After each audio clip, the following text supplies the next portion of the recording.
Halo teman-teman sekalian, perkenalkan saya Andika Aziz dengan NIM 1111250318.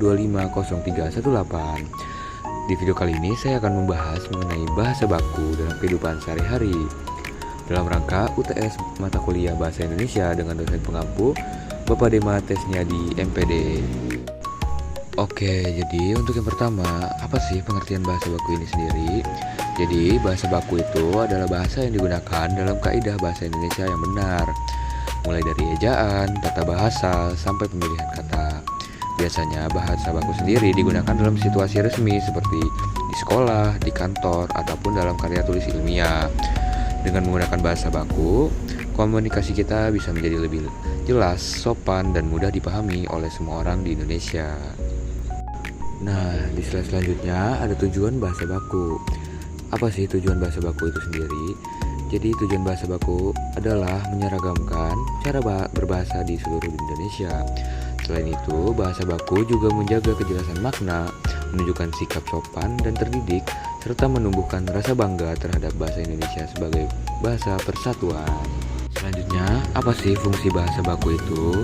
Jadi, bahasa baku sendiri punya banyak fungsi. Yang pertama, sebagai alat komunikasi resmi di lembaga pendidikan, pemerintahan, dan media massa. Kedua, sebagai alat pemersatu bangsa karena semua orang bisa memahaminya.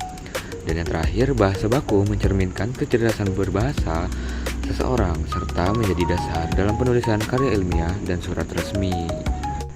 Nah, selanjutnya saya akan menjelaskan mengenai ciri-ciri bahasa baku. Jadi, untuk ciri-ciri bahasa baku sendiri ada beberapa yang perlu kita ketahui. Yang pertama, yaitu mengikuti kaidah ejaan yang disempurnakan. Untuk yang kedua, struktur kalimatnya harus logis dan jelas.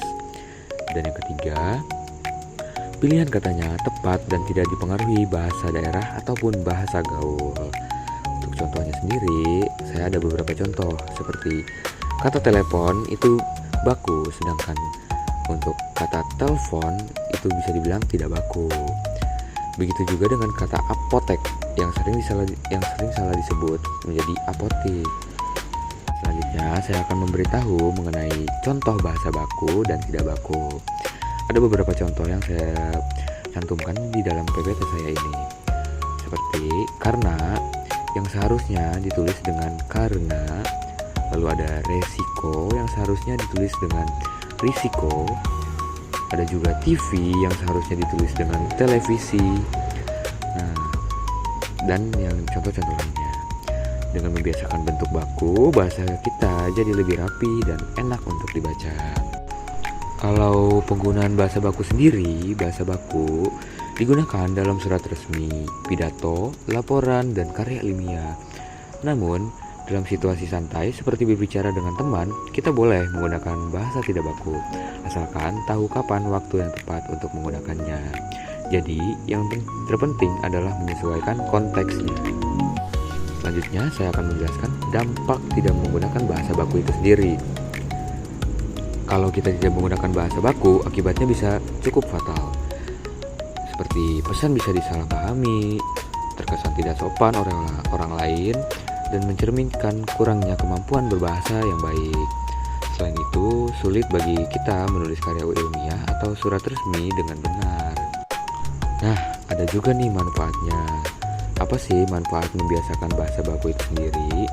Jadi, dengan kita membiasakan diri menggunakan bahasa baku, itu memberikan banyak manfaat. Seperti kita bisa jadi terbiasa berkomunikasi dengan sopan dan efektif. Lalu lebih mudah beradaptasi di lingkungan akademik maupun profesional. Dan yang terpenting, menunjukkan rasa cinta terhadap bahasa Indonesia. Tidak terasa kita sudah sampai di penghujung video. Nah, sebagai penutup, mari kita ingat bahwa bahasa baku bukan sekedar peraturan, tetapi juga cerminan kepribadian kita sebagai warga negara Indonesia. Dengan berbahasa secara baik dan benar, kita ikut menjaga jati diri bangsa dan memperkuat rasa persatuan. Terima kasih atas perhatian teman-teman sekalian yang sudah menonton video ini sampai akhir. Saya ucapkan terima kasih karena sudah menyimak dengan baik. Semoga pesan-pesan yang saya sampaikan dalam video ini dapat mudah dipahami oleh teman-teman sekalian dan berguna bagi kehidupan kalian semua.